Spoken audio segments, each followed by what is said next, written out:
அனைவருக்கும் வணக்கம். இந்த வீடியோல நம்ம என்ன பார்க்க போறோம் அப்படின்னு பார்த்தீங்கன்னா, டிஎன்பிஎஸ்சி குரூப் 4 அப்ளை பண்றதுக்கு முன்னாடி சில விஷயங்கள் நீங்க கையில வச்சுக்கிட்டீங்க அப்படின்னா, நீங்க அப்ளை பண்றதுக்கு ஈஸியா இருக்கும். ஓகேங்களா? சில விஷயங்கள் நீங்க நோட் பண்ணி வச்சுக்கங்க. சர்டிஃபிகேட் எல்லாம் ஒரிஜினலும் வச்சிருக்குங்க. அதேமாதிரி சர்டிஃபிகேட்டோட ஜெராக்ஸும் வச்சுக்கங்க. அது மட்டும் இல்லாம, இப்ப நான் ஒரு ஃபார்மேட் இங்க குடுத்துருக்கேன். ம். அதே மாரி 2 ஃபார்மேட் குடுத்துட்டேன். இது ஒரு ஃபார்மேட். அதுக்கப்புறம் பிஎஸ்டிஎம்க்கு ஒரு ஃபார்மேட் குடுத்துருக்கேன்.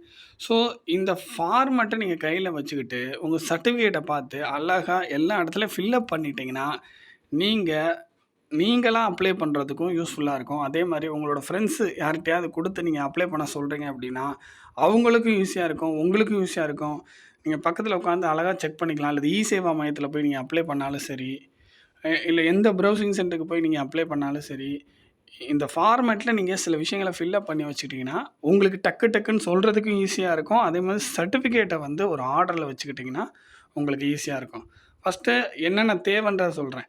ஒரு எஸ்எஸ்எல்சி சர்டிஃபிகேட்டு, ஒரு 12த் சர்டிஃபிகேட், ஹெச்எஸ்சி சர்டிஃபிகேட்டு, ஆ நீங்க டீச்சர் ட்ரெய்னிங் முடிச்சிருந்தா, டீச்சர் ட்ரெய்னிங்கோட சர்டிஃபிகேட்டு, டிப்ளமோ முடிச்சிருந்தா டிப்ளமோ, பிஜி டிப்ளமோ முடிச்சிருந்தா பிஜி டிப்ளமோ சர்டிஃபிகேட்டு, யூஜி முடிச்சிருந்தா யூஜி சர்டிஃபிகேட்டு, பிஜி முடிச்சிருந்தா பிஜி சர்டிஃபிகேட்டு, டைப்ரைட்டிங் ஆ டைப்ரைட்டிங் ஜூனியர், சீனியர், அதே மாரி shorthand junior, senior, English, Tamil எல்லாமே எல்லா சர்டிஃபிகேட்டும் முடிச்சிருந்தீங்கன்னா எல்லா சர்டிஃபிகேட்டும், சிஓஏ சர்டிஃபிகேட்டு ஓகேங்களா? அதுக்கப்புறம் வந்து கம்யூனிட்டி சர்டிஃபிகேட்டு ஓகேங்களா? அதுவும் வச்சுக்கோங்க. இதில ஆட் பண்ண மறந்துட்டேன். நீங்க கூட ஒரு 12ஆம் நம்பர் போட்டு கூட நீங்க எழுதிக்கலாம். இந்த ஃபார்மேட்ட வந்து உங்களுக்கு டிஸ்கிரிப்ஷன்ல குடுக்குறேன்.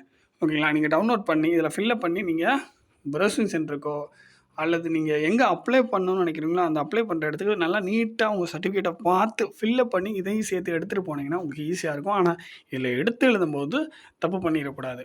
சப்போஸ் உங்ககிட்ட சிஸ்டம் இருக்கு, லேப்டாப் இருக்குன்னா, இந்த ஃபார்மேட்ட வந்து ஆ நீங்க எக்ஸலுக்கோ அல்லது வந்து வேர்டுக்கோ கன்வெர்ட் பண்ணி நீங்களும் எடிட் பண்ணிக்கலாம். பட் நான் பிடிஎஃபா குடுத்துட்டேன். ஓகேங்களா? பிடிஎஃபா நீட்டா இத உங்களுக்கு கரெக்ட்டா டைப் பண்ணி வச்சிருக்கேன். இத டைப் பண்ணது நான் தான். நீட்டா டைப் பண்ணியிருக்கேன். இந்த மாரி ஒரு கலர் கலர் குடுத்துருக்கேன் பார்த்தீங்களா? புரியுதுங்களா? ஸோ, இந்த கலர் குடுத்துருக்க இடத்துல நீங்க அதிகமா ஃபில் அப் பண்ற மாதிரி இருக்கும். இந்த எம்ப்டி ஸ்பேஸ்ல தேவைப்பட்டா ஃபில் அப் பண்ற மாதிரி இருக்கும். இல்லன்னா தேவைப்படலன்னா விட்டுறலாம் நீங்க. அவ்வளோதான். அதே மாரி பிஎஸ்டிஎம். இப்போ பிஎஸ்டிஎம் பார்த்துக்கிட்டிங்கன்னா, 1வதுலேருந்து 5வது வரைக்கும் ஒரு ஸ்கூலு, 6வதுலேருந்து 8வது வரைக்கும் ஸ்கூலு, 9வது 10வது ஒரு ஸ்கூலு, 11வது 12வது ஒரு ஸ்கூலு, அப்புறம் யூஜி ஒரு காலேஜ், பிஜி ஒரு காலேஜ். ஸோ, எதெல்லாம் வச்சிருக்கீங்களோ புரியுதுங்களா? எங்கெல்லாம் பிஎஸ்டிஎம் வாங்கியிருக்கீங்களோ, அதெல்லாம் இங்க நீங்க ஃபில் அப் பண்ணி வச்சுக்கிட்டீங்கன்னா, உங்களுக்கு யூஸ்ஃபுல்லா இருக்கும். இங்க பாருங்க, நான் குடுத்துருக்கத உங்களுக்கு வாசிக்கிறேன். வரிசை எண் ஓகேங்களா? 1, 2, 3, 4 போட்டிருப்பேன். படிப்பின் பெயர் எஸ்எஸ்எல்சி அதாவது 10த், ஹெச்எஸ்சி 12த் இல்ல அப்டின்னா, அந்த இடத்துல ஒரு கோடு போட்டுறலாம். டீச்சர் நீங்க முடிக்கல, அந்த இடத்துல ஒரு கோடு போட்டுருங்க. பேனா எடுத்து நீங்க ஃபில் அப் பண்ணுங்க. ஓகேங்களா? அல்லது பென்சில் எடுத்து ஃபில் அப் பண்ணிட்டு, தப்பு இருந்தா எரேஸ் பண்ணிட்டு, மறுபடியும் பென்சில்ல ஃபில் அப் பண்ணிக்கங்க. டிப்ளமோ முடிக்கலன்னா ஒரு கோடு போட்டுக்கங்க. முடிச்சிருந்தா அதில எழுதிக்கங்க. இப்ப 10த் தேர்வு முடிவு வெளியிடப்பட்ட தேதி. இத எடுத்துக்கங்க. ஓகேங்களா? நல்லா கவனிங்க. தேர்வு முடிவு வெளியிடப்பட்ட தேதிய இங்க எழுதிருங்க. 10த் சர்டிஃபிகேட்ல இருக்கும். தேர்வு குழுமம் பல்கலைக்கழகம் அதோட பேரு. அதாவது மோஸ்ட்லி ஸ்டேட் போர்டு வரதுக்கான வாய்ப்புகள் இருக்கு. ஸோ, எந்த தேர்வு குழுமத்தில படிச்சீங்க? ஸோ, அத வந்து நீங்க இங்க மென்ஷன் பண்ணணும். ஸ்டேட் போர்டா இல்லது வேற ஏதாவது போர்டா அப்படின்றத மென்ஷன் பண்ணணும். சான்றிதழ் எண் அந்த சர்டிஃபிகேட் நம்பர் மோஸ்ட்லி ரைட் கார்னர்ல டாப்ல இந்த இடத்துல மோஸ்ட்லி இருக்கும். அதுக்கப்புறம் வந்து பார்த்தீங்கன்னா, அந்த படிப்புக்கான காலத்த எழுதிக்கிங்க. அது உங்களுக்கு யூஸ்ஃபுல்லா இருக்கலாம். எழுதிக்கிட்டீங்கன்னா நல்லது. படிப்பான காலம்னா, இப்ப 2010ல முடிச்சிருக்கீங்கன்னா, 10த் ஸோ 2010, 2010, 11 அந்த கல்வியாண்டுல. ஸோ எந்த கல்வியாண்டோ அத மென்ஷன் பண்ணிக்கங்க. அதுக்கப்புறம் ஹெச்எஸ்சி 12த் தேர்வு முடிவு வெளியிடப்பட்ட தேதி, தேர்வு குழுமத்தின் பெயர், மோஸ்ட்லி ஸ்டேட் போர்டா இருக்கலாம். சிபிஎஸ்இ எந்த போர்டோ அந்த போர்டு. அது சர்டிஃபிகேட் நம்பரு, படிப்புக்கான காலம், முதன்மை பாடத்திட்டத்தின் பெயர் அப்படின்றது யூஜிக்கு, பிஜிக்கு வரும். ஓகேங்களா? ஸோ, அதுக்கப்புறம் டீச்சர் ட்ரெய்னிங் முடிச்சிருந்தீங்கன்னா, அதையும் நீங்க மென்ஷன் பண்ணிக்கலாம். ஓகேங்களா?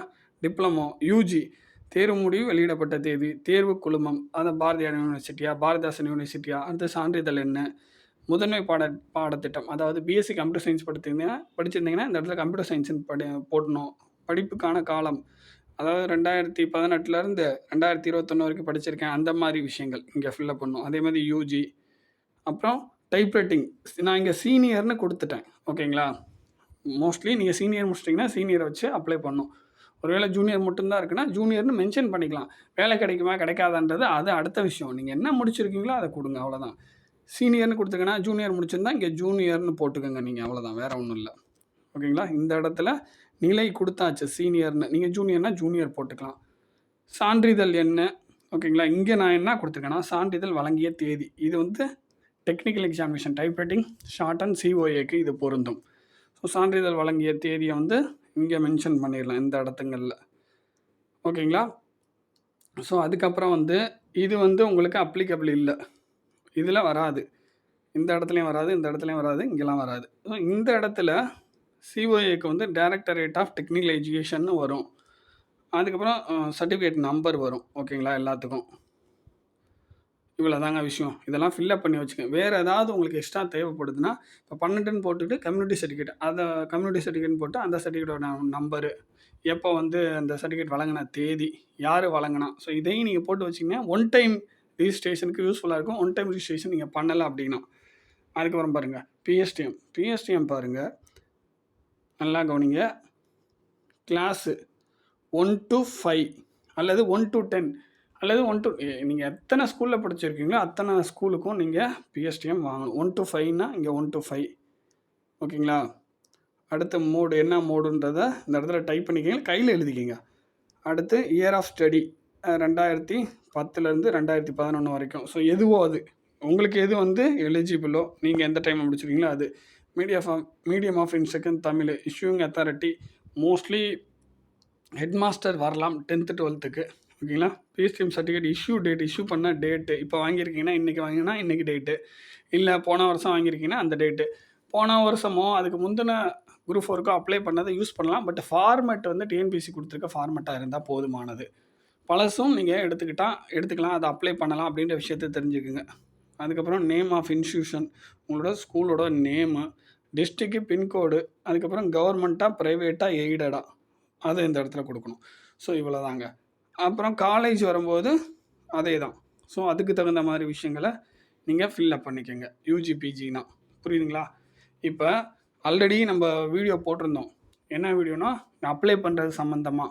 ஸோ அப்ளை பண்ணுறதுக்கு முன்னாடி கவனிக்க வேண்டிய விஷயங்கள், அதில் இதெல்லாம் ஒரு விஷயங்கள். இதை ஃபில்லப் பண்ணிக்கிட்டிங்கன்னா உங்களுக்கு ஈஸியாக இருக்கும். அதில் வந்து பிஎஸ்டிஎம் பற்றி சொல்லியிருப்பேன், கல்வி தகுதி பற்றி சொல்லியிருப்பேன், வேகன்சி பற்றி சொல்லியிருப்பேன், கம்ப்ளீட்டாக ஃபுல் டீட்டெயில் அதில் கொடுத்துருப்பேன். அந்த வீடியோட லிங்க்கும் டெஸ்கிரிப்ஷனில் கொடுக்குறேன், அதையும் நீங்கள் பார்த்துக்கலாம். புரியுதுங்களா? இந்த ஃபார்மெட்டை வந்து டெஸ்கிரிப்ஷனில் இருக்க லிங்க்கை கிளிக் பண்ணி டவுன்லோட் பண்ணி பிரிண்ட் அவுட் போட்டுக்கிட்டு நீங்கள் அழகாக ஃபில்லப் பண்ணி எடுத்துகிட்டு போனீங்கன்னா உங்களுக்கு யூஸ்ஃபுல்லாக இருக்கும். தேங்க்யூ.